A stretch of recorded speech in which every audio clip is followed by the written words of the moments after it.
మిత్రులారా నమస్కారం. నేను మీ డాక్టర్ చిరుమామిళ్ళ మురళీ మనోహర్.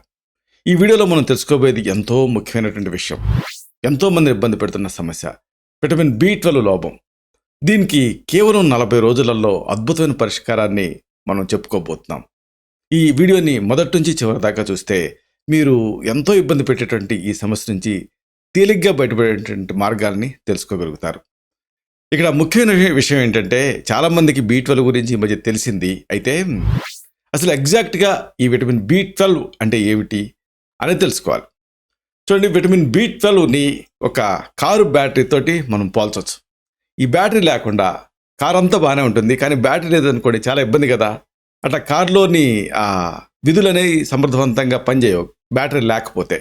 అలాగే బి12 కూడా అంటే డిఎన్ఏ మరమ్మత్తు, అలాగే శక్తి తాలూకు ఉత్పత్తి, ఇంకా ఎర్ర రక్త కణాల నిర్మాణం, అన్నిటికీ మించి సెంట్రల్ నర్వస్ సిస్టమ్, కేంద్ర నాడీ వ్యవస్థ, ఇవన్నీ కరెక్ట్గా సజావుగా పనిచేయాలంటే బి12 అనేది ఒక కీలకమైనటువంటి పాత్ర పోషిస్తుంది.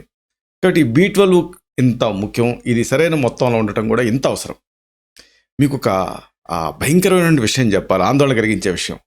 ఈ రోజులో భారతదేశంలో 47% కంటే ఎక్కువ మంది ప్రజలు విటమిన్ బి12 లోపంతో బాధపడుతున్నారు. అంటే చూడండి, ప్రతి 100 మందిలో దాదాపుగా 50 మంది ఇంత ఎక్కువ స్థాయిలో ఈ సమస్యతో బాధపడుతున్నారు.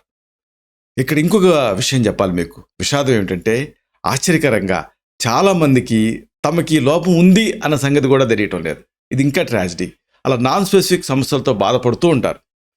బి12 అనేది నిజానికి మన శారీరక విధులలో ఒక ముఖ్యమైనటువంటి పాత్ర పోషించేటువంటి ఒక ముఖ్యమైనటువంటి అంశం. శరీరంలో ఈ బి12 లోపించిందనుకోండి, చాలా స్పష్టమైనటువంటి సంకేతాలు, లక్షణాలు మనకి కనిపిస్తూ ఉంటాయి. అయితే అసలైన విషయం ఏంటంటే లక్షణాలు ఏమిటి, వీటిని తెలుసుకోవాలి. బోల్డ్ అన్ని లక్షణాలు మనకు కనిపిస్తాయి. ఉదాహరణకు రక్తహీనత, నిస్త్రాణ, బలహీనత, మలబద్ధకం, ఆకలి లేకపోవటం, బరువు తగ్గిపోవటం, తిమ్మిర్లు, సూదులు గుచ్చినట్టు ఉండటం, మానసిక కుంగుబాటు, అలాగే కన్ఫ్యూజను, ఇంకా జ్ఞాపక శక్తి లోపం, అన్నిటికీ మించి నాలుక మంటగా అనిపించడం, ఇలా ఒకటి కాదు రెండు కాదు అనేక లక్షణాలు కనిపిస్తాయి. అత్యంత సాధారణ లక్షణం ఏంటంటే అలసట. మనకు పెద్దవాళ్ళు మన తిడుతూ ఉంటారు, ఇటు పుల్ల తీసి అటు పెట్టడు డాక్టర్ గారు అని. అదేదో బద్ధకంతో ఉన్నాడేమో అన్నట్టు చెబుతూ ఉంటారు, కానీ అసలైన కారణం ఏంటంటే బి12 లోపం. రాత్రి బాగా నిద్రపోయిన తర్వాత కూడా మీకు ఎప్పుడు కూడా అలసిపోయినట్టు అనిపిస్తుంది అనుకోండి. ఉదయం లేచిన తర్వాత ఎవరికైనా ఫ్రెష్గా ఉండాలి కదా, అలా లేదనుకోండి. రాత్రి హ్యాపీగా నిద్రపోయారు, అయినా ఉదయం బద్ధకంగా అనిపించింది అనుకోండి, అప్పుడు మీకు ఆ బి12 తక్కువ ఉండేటువంటి అవకాశం ఉంది. ఒకసారి టెస్ట్ చేయించుకోవాలి. అలాగే ఇంకోటి, చర్మం పాలిపోయినట్టు కనిపిస్తున్నా, అలాగే బ్లడ్ కౌంట్ తక్కువగా ఉన్నట్టు అనిపిస్తున్నా, కళ్ళు పసుపు రంగులో కనిపిస్తున్నా, వీటికి కారణం మామూలుగా ఎవరికైనా ఫస్ట్ ఏం డౌట్ వస్తుంది, హిమోగ్లోబిన్ తక్కువగా ఉన్నట్టు అనుమానిస్తాం కదా. అయితే ఇవే లక్షణాలు బి12 లోపం వల్ల కూడా కనిపించేటువంటి అవకాశం ఉంది. అలాగే ఇంకొకటి, మీరు ఫ్రీక్వెంట్గా ఈ నోటిపూతతో ఇబ్బంది పడుతూ ఉంటే మీరు ఆ బి12ని ఒకసారి తనిఖీ చేయించుకోవాలి. విటమిన్ బి12 అనేది ఆ కేంద్ర నాడీ వ్యవస్థ తాలూకు సరైనటువంటి పనితీరుకి ఇది బాధ్యత వహిస్తుంది. అంటే సెంట్రల్ నర్వస్ సిస్టమ్ కరెక్ట్గా పనిచేయడానికి ఇది కీ రోల్ ప్లే చేస్తుంది. అంటే మన మెదడు, మన నరాలు, శరీరంలో వాటి లోపం వల్ల మానసిక కల్లోలం, జ్ఞాపక శక్తి తగ్గటం, ఫోకస్ తగ్గిపోవటం, ఏకాగ్రత లోపించటం, చిరాకు, ఆందోళన, ఇంకా నిస్పృహ, ఇలాంటి అపశృతులను కూడా ఈ బి12 లోపం పెంచుతుంది. బి12 లోపం తాలూకు భయంకరమైన లక్షణాల మీద మీకు అవగాహన ఉండాలి. అంటే ఈ చాలా డిజేబులింగ్గా, డివాస్టేటింగ్గా అనిపిస్తాయి. ఏంటంటే మీ చేతులు కాళ్ళలో షాకులు కొడుతున్నట్టు అనిపిస్తూ ఉంటుంది. కొంతమంది ఎక్స్పీరియన్స్ చేస్తారు, ఇలా ఎవరినైనా పట్టుకోగానే చక్కమని షాక్ కొట్టినట్టు అనిపిస్తుంది. ఎందుకు అనిపిస్తుంది? బి12 లోపం. అలాగే తిమ్మిరి, ఇంకా ఎవరో పిన్నులు సూదులు గుచ్చుతున్నట్టుగా పోట్లుగా అనిపిస్తూ ఉంటుంది కొంతమందికి. ఇవన్నీ కూడా బి12 లోపాన్ని సూచించేటటువంటి ప్రధానమైన లక్షణాలు. కాబట్టి ఫ్రెండ్స్, ఇప్పుడు మనం చెప్పుకున్నటువంటి ఒకటి కానీ లేదా అంతకంటే ఎక్కువ లక్షణాలు కానీ మీరు ఎదుర్కొంటూ ఉంటే, మీరు అనుభవిస్తూ ఉంటే, మీరు ఇబ్బంది పడుతూ ఉంటే డెఫినెట్గా ఈ విటమిన్ బి12ని పరీక్ష చేయించుకోండి. అయితే ఇక్కడ ఒక ముఖ్యమైన విషయం, బి12 అంటున్నా సరే అసలు ఎంత ఉండాలి అంటే దీని పరిధి ఏమిటి ఇది తెలుసుకోవాలి. మామూలుగా మీరు టెస్ట్ చేయించుకున్నప్పుడు పక్కన రెఫరెన్స్ రేంజ్ ఇస్తారు, ఏ ల్యాబ్ వాళ్ళైనా ఇస్తారు, ఈజీగా చూసుకోవచ్చు. విటమిన్ బి12 ఆరోగ్యవంతుల్లో 200 నుంచి 950 యూనిట్ల వరకు ఉంటుంది, ఈ రేంజ్లో ఉంటుంది. మీ విటమిన్ B12 150 కంటే తక్కువగా ఉందనుకోండి, అప్పుడు అది శరీరంలో తీవ్రమైనటువంటి ఆటో ఇమ్యూన్ రుగ్మతల్ని స్టిమ్యులేట్ చేస్తుంది. ఇది ఇంకొక భయంకరమైనటువంటి ఆందోళన కలిగించేటువంటి విషయం. 150 కంటే తక్కువ ఉందనుకోండి, మీ శరీరంలో నిగూఢంగా ఉన్నటువంటి ఏదైనా ఆటో ఇమ్యూన్ వ్యాధి బయటకు రావచ్చు. అంటే SLE రావచ్చు, రుమటైడ్ ఆర్థరైటిస్ రావచ్చు, సోరియాసిస్ రావచ్చు, ఏదైనా రావచ్చు. మన శరీరానికి రోజు కేవలం 2.4 మైక్రోగ్రామ్స్ విటమిన్ B12 అనేది అవసరం, అంతే. ఇక్కడ ఒక ప్రశ్న తలెత్తుతూ ఉంటుంది. మన శరీరానికి B12 అనేది ఇంత ట్రేస్ మొత్తాలలో అవసరమైనప్పుడు మరి దాని లోపం అనేది ఇంత మ్యాగ్నిఫిషియంట్గా ఎందుకు ఈ లక్షణాలని ఉత్పన్నం చేస్తూ ఉంటుంది అని. దీని గురించి తెలుసుకోవాలి. అంటే ఈ B12 లోపానికి అసలు కారణాలు ఏమిటి అనేది తెలుసుకోవాలి. ఇక్కడ ఎప్పుడైనా సరే మైక్రో ఎలిమెంట్స్, మ్యాక్రో ఎలిమెంట్స్ అని ఉంటాయి, విటమిన్స్ లాగా. ఈ విటమిన్లు తక్కువనే అవసరం, కానీ అవి పూర్తి స్థాయిలో అందనప్పుడు సమస్యలు కనిపిస్తూ ఉంటాయి. ఈ B12 లోపానికి 2 ప్రధానమైన కారణాలు ఉన్నాయి. ఇది మీరు జాగ్రత్తగా తెలుసుకోవాలి. సంక్షిప్త క్రియాయోగో నిదానసేచ వర్జనం అంటుంది ఆయుర్వేదం. అంటే కారణాలు కనుక్కుంటే సమస్య దాని అంతటికి అది మంచు విడిపోయినట్టు విడిపోతుంది. B12 లోపానికి 2 ప్రధాన కారణాలు ఏమిటి అంటే, ఒకటి, మీరు ఈ విటమిన్ B12ని ఎక్కువ మొత్తాల్లో ఉండే ఆహారాన్ని తినడం లేదని. అంటే B12 ఎక్కువ మొత్తాల్లో కొన్ని ఆహారాల్లో ఉంటుంది, అలాంటివి మీరు తినడం లేదని అర్థం. అంటే బహుశా మీరు వేగాన్ అయి ఉండొచ్చు, లేదా శాకాహారులు కావచ్చు, వెజిటేరియన్ అయి ఉండొచ్చు. కొంతమంది మొత్తం అంటే పూర్తిగా శాకాహారం మీద ఉంటారు. కొంతమంది పాలు ఇలాంటివి తింటూ ఉంటారు. పూర్తి శాకాహారులకు ఇంకా ఎక్కువ సమస్య. ఏదేమైనా మీరు వేగాన్ అయి ఉండొచ్చు, లేదా వెజిటేరియన్స్ అయి ఉండొచ్చు. ఇదొక కారణం మీకు B12 లోపించడానికి. రెండోది ఏంటి, మీరు B12 ఎక్కువ ఉండేటువంటి ఆహారాన్ని తింటున్నప్పటికీ కూడా మీ శరీరం దాన్ని గ్రహించలేకపోతూ ఉండొచ్చు. అంటే B12 ఎక్కువ ఉండేటువంటి మాంసాహారం లాంటివి తింటున్నప్పటికీ కూడా మీ శరీరం దాన్ని అబ్జర్వ్ చేసుకోవట్లేదని అర్థం. ఇది చాలా కీలకం. అంటే మీకు అజీర్ణం కానీ, గ్యాస్ కానీ, పొట్ట ఉబ్బరింపు కానీ, ఇలాగ గట్ సమస్యలు ఉంటే అప్పుడు మీ శరీరం B12ని అబ్జర్వ్ చేసుకోలేదు. అంటే లోపల మైక్రోబియం అనేది అనారోగ్యంగా అయిందని అర్థం. అందుకే ఈ రోజుల్లో మాంసాహారంలో కూడా B12 లోపం ఎందుకు ఉంటుంది అంటే, వాళ్ళకి ఉబ్బరింపు, ఎసిడిటీ, గ్యాస్ ఇలాంటివన్నీ ఉండటం వల్ల సమాంతరంగా B12 అనేది శోషణ చెందటం లేదు అని అర్థం. ఇక్కడ ఇది కీలకం. విటమిన్ B12 మాంసాహారంలో ఉంటుంది, అలాగే గుడ్లలో ఉంటుంది. మెయిన్గా పసుపు ఉంటుంది, ఎల్లో, దాంట్లో ఎక్కువగా పుష్కలంగా ఉంటుంది. ఇది 100కి 100 నిజం. మాంసాహారంలో ఉంటుంది, ఎల్లోలో కూడా ఉంటుంది. అయితే మీరు బై బర్త్ కానీ లేదా బై చాయిస్ కానీ శాకాహారులు అనుకోండి, అప్పుడు శాకాహారంగా తగినంత B12 మీరు తీసుకోలేకపోతున్నారని మీకు అనిపించింది అనుకోండి, అప్పుడు దానికి ప్రత్యామ్నాయం ఏమిటి అంటే, మీరు మాంసాహారులు కానీ శాకాహారుల కింద మారారు, లేదా జన్మతః మీరు శాకాహారులు. మరి అప్పుడు మీకు B12 అందాలంటే ఏం చేయాలి? ఇది తెలుసుకోవటం కీలకం. అంటే ఈ B12ని అందించేటటువంటి శాకాహారాలని ఈ వీడియోలో మనం వివరంగా తెలుసుకుందాం. శాకాహారులకి the best vitamin B12 rich foods అనేది మనం తెలుసుకోబోతున్నాం. మొట్టమొదటిది ఏమిటి, జాగ్రత్తగా వినండి, పాలు. అందరికీ అందుబాటులో ఉండేవే కదా. కొంతమందికి ఈ రోజులలో ఈ పాలు అనేటప్పటికి ఎవర్షన్ మొదలైంది. మీడియా ఒక ప్రధానమైన పాత్ర అనుకోండి. అమ్మో, పాలల్లో అన్నీ కూడా మందులు ఉంటున్నాయి, కల్తీలు ఉంటున్నాయి, లేకపోతే దీంట్లో హార్మోన్లు ఉంటున్నాయి అని బాగా విపరీతంగా ఊదరగొట్టేసేసి ప్రచారం చేశారు. దీంతో ఇక పాలను పూర్తిగా బయట దగ్గరికి రానివ్వట్లేదు. కొంతమంది అయితే ఒక వింత ప్రచారం మొదలుపెట్టారు. పాలు చిన్నపిల్లలకే అవసరం, ఆ తర్వాత పాలు అవసరం లేదు, కాబట్టి ఈ పాలు అవసరం లేదు కాబట్టి పాలు తాగొద్దు అంట మొదలుపెట్టారు. దీంతో చాలామంది పాలు తాగటం లేదు. దీంతో ఈ B12 లోపం అనేది వచ్చేస్తుంది. మీకు తెలుసో లేదో, కేవలం ఒక గ్లాసు పాలు, కావాలనుకుంటే ఆర్గానిక్ మిల్క్ అనుకోండి, ఈ పాలు తాగటం వల్ల రోజువారీ విటమిన్ B12లో 50% పైగా మీకు సరఫరా అవుతుంది. చాలా ఫ్యాసినేటింగ్ పాయింట్ కదా. పాలు కాకుండా పెరుగు, మజ్జిగ, పనీర్, నెయ్యి, వీటిలో కూడా B12 పుష్కలంగా ఉంటుంది. ఇక్కడ ఆసక్తికరంగా ఒక విషయం చెప్పాలి. రెడ్ మీట్ అంటే ఎర్ర మాంసం, జంతు మాంసం, చేపలు లేదా గుడ్లల్లో ఉండేటువంటి B12 కంటే మన శరీరం ఈ పాల ఉత్పత్తుల నుంచి B12ని బాగా గ్రహిస్తుందని అధ్యయనాలు కనుక్కున్నాయి కదా. చాలా ఇంట్రెస్టింగ్ పాయింట్ ఇది. ఒక కప్పు పెరుగులో విటమిన్ B12 రోజువారీ అవసరాల్లో 48% అందిస్తుంది. అంతేకాదు, ఈ పెరుగు అడ్వాంటేజ్ ఏమిటంటే ప్రోబయోటిక్స్ని కూడా అందిస్తుంది. ఇది పేగుళ్ళు అంటే ఆ గట్లో ఉండేటువంటి మంచి బ్యాక్టీరియాని హెల్తీగా పెంచుతుంది. కాబట్టి మీకు B12 లోపం ఉంటే పెరుగుని తినండి. ఆ మాటకు వస్తే పెరుగు మాత్రమే కాదు, పులియబెట్టినటువంటి మన భారతీయ వంటకాలు వీటన్నిటిలోనూ మీకు B12 లభిస్తుంది. వీటన్నిటి ద్వారా వీటిని మీ ఆహారంలో చేర్చుకోండి.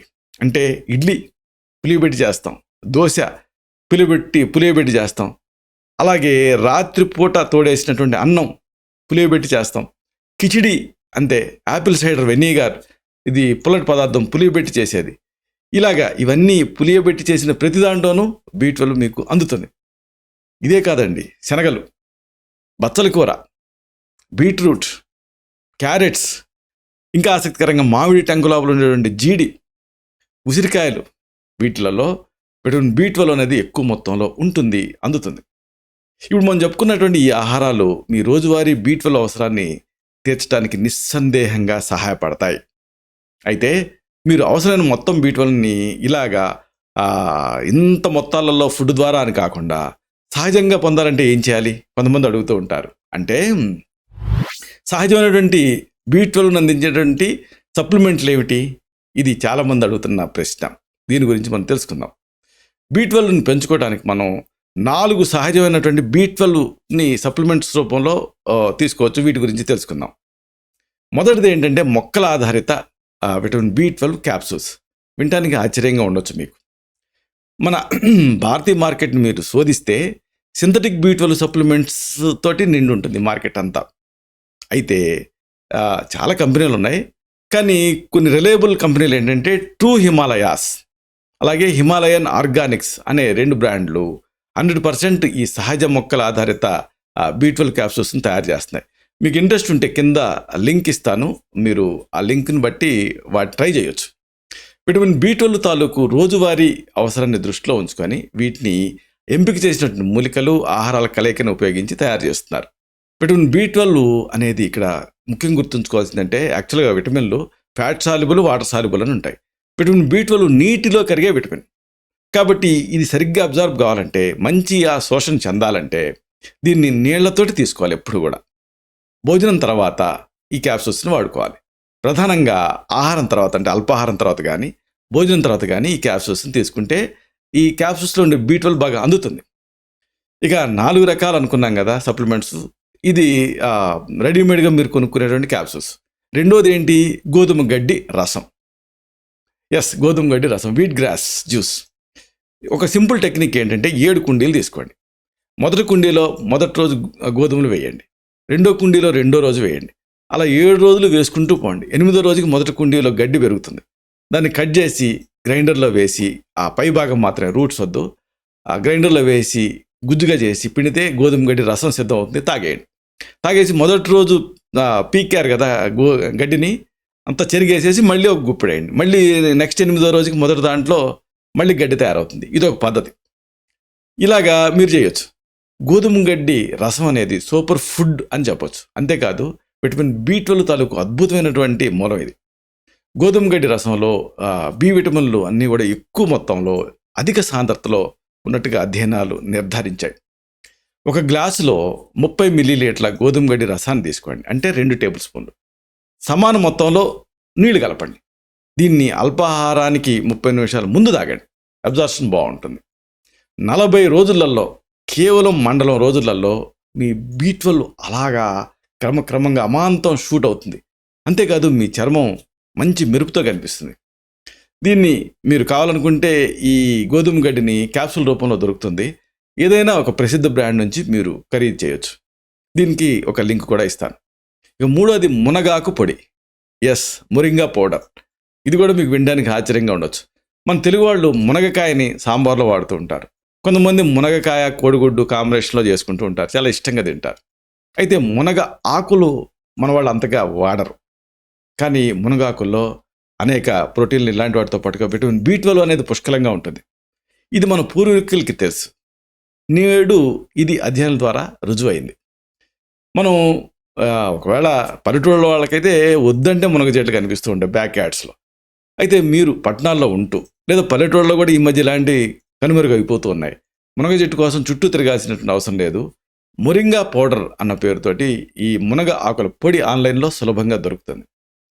దీని లింక్ కూడా ఇస్తాను. మీరు దీన్ని మీ వంటగదిలో ఆ కిచెన్ క్యాబినెట్లో మసాలాలాగా వాడుకోండి. మీరు ఏదైనా పిండి, ఉదాహరణకు గోధుమ పిండిని కలుపుతున్నారనుకోండి, ఆ కలుపుతున్నప్పుడు ఈ మునగాకు పొడిని దాన్ని కలపొచ్చు. వంట చేసేటప్పుడు కూరలు, పప్పులు, చట్నీలు, సూప్స్ ఇలా ఏం చేస్తున్నా కానీ ఒక టీ స్పూన్ ఈ మునగాకు పొడిని, మొరింగా పౌడర్ని అటు కలిపి వాడుకోవచ్చు. లేదా నీళ్ళలో కలిపి అలాగా బోర్న్విటా తాగినట్టుగా, బూస్ట్ తాగినట్టుగా తాగొచ్చు. దీంట్లో యాంటాక్సిడెంట్ చాలా పుష్కలంగా ఉంటాయి. మీకు విటమిన్ B12 లోపిస్తే మునగ ఆకులు ఒక వరం. ఇక చివరి సప్లిమెంట్ ఏంటంటే న్యూట్రిషనల్ ఈస్ట్. ఇది మన వాళ్ళకి పూర్తిగా కొత్త పదం. ఈస్ట్ ఏమిటి, ఇదేమిటి అనుకుంటారు. కిణ్వం అంటారు ఆయుర్వేదంలో. ఈ న్యూట్రిషనల్ మామూలుగా ఈస్ట్ని ఎందుకు వాడతాము అంటే ఆస్వారిష్టాలు తయారు చేయడానికి వాడుతూ ఉంటాం. ఈస్ట్ అంటే ఏం లేదండి, అంటే మనం పెరుగు తోడుకున్నప్పుడు విడుదలవుతూ ఉంటుంది, అలాంటి ఒక పదార్థం ఇది. న్యూట్రిషనల్ ఈస్ట్ అనేది సాధారణ ఈస్ట్ తాలూకు ఒక ఇన్యాక్టివ్ ఫామ్, అంటే నిష్క్రియాత్మక వెర్షన్ ఇది. ఇది మీ ఆహారానికి ప్రత్యేకమైన వెన్న రుచిని అందిస్తుంది. ఇది మీకు దొరుకుతుంది సూపర్ బజార్స్లో, వీటిలో. అంతేకాదు ఇది విటమిన్ B12, ఫోలిక్ యాసిడ్, ఇంకా చాలా ఇతర బి విటమిన్ల తాలూకు ఒక మూలం అని చెప్పొచ్చు ఈ న్యూట్రిషనల్ ఈస్ట్ అనేది. కేవలం ఒక tablespoon natural unfortified nutritional yeast మీకు రోజువారీ విటమిన్ B12లో 40% అందిస్తుంది. ఇంకా 2 గ్రాముల పూర్తి స్థాయి ప్రోటీన్ కూడా అందిస్తుంది. మీరు దీన్ని వేడి సూప్కి కలపొచ్చు, కూరలకు కలపొచ్చు, పప్పులకు కలపొచ్చు, అన్నానికి కలపొచ్చు, సలాడ్స్కి కలపొచ్చు. ఆ చీజీ ఫ్లేవర్ని అందిస్తుంది. చీజీ ఫ్లేవర్ కోసం ఏదైనా వంటకాన్ని కలపొచ్చు. న్యూట్రిషనల్ ఈస్ట్ అనేది 2 రూపాల్లో దొరుకుతుంది మీకు. ఈస్ట్ అనేది ఫ్లేక్స్ రూపంలో దొరుకుతుంది, పొడి రూపంలో కూడా దొరుకుతుంది. మీరు ఏదైనా ఎంచుకోవచ్చు. అయితే అన్ఫోర్టిఫైడ్ న్యూట్రిషనల్ ఈస్ట్ మాత్రమే కొనుగోలు చేయాలి. అంటే ఇది ఒక 100% శాకాహారం. ఇది రుచికరమైన విటమిన్ B12 సప్లిమెంట్లలో ఒకటి. అయితే అతి సర్వత్రా వర్జీయత్. దీన్ని అతిగా తినద్దు. ఒక రోజులో 2 టేబుల్ స్పూన్లకి మించి వాడద్దు. ఇలాగా ఈ టైంలో, ఈ వీడియో మీరు చూస్తున్న టైంలో, ఈ క్షణంలో B12 మీకు ఎంత తక్కువ ఉన్నప్పటికీ కూడా ఈ 4 రకాల సహజ పదార్థాలని సప్లిమెంట్స్ రూపంలో మీరు వాడితే కేవలం మండలంలో, అంటే 40 రోజుల్లో మీ విటమిన్ B12 అనేది షూట్ అవుతుంది. దీన్ని ఈ రోజు నుంచి వీటిలో మీకు అనువైన దాన్ని వాడి చూడండి. మీ రిజల్ట్స్ని మళ్ళీ ఈ కామెంట్ సెక్షన్లో పోస్ట్ చేయండి. అప్పుడు అది మీకు ఫస్ట్ హ్యాండ్ ఇన్ఫర్మేషన్ కాబట్టి మన తోటి సబ్స్క్రైబర్స్కి ఈ ఇన్ఫర్మేషన్ యూజ్ఫుల్గా ఉంటుంది. ఇలాగా ఈ B12ని ఒకవేళ మీరు శాకాహారులు అయితే బై చాయిస్ కానీ బై బర్త్ కానీ మీకు B12 న్యాచురల్గా అందాలనుకుంటే ఈ పద్ధతుల్లో ఏదైనా సరే మీరు పాటించవచ్చు. ఇలాంటి మరిన్ని ఇన్ఫర్మేటివ్ వీడియోస్ కోసం ఈ ఛానల్ని సబ్స్క్రైబ్ చేసుకోండి.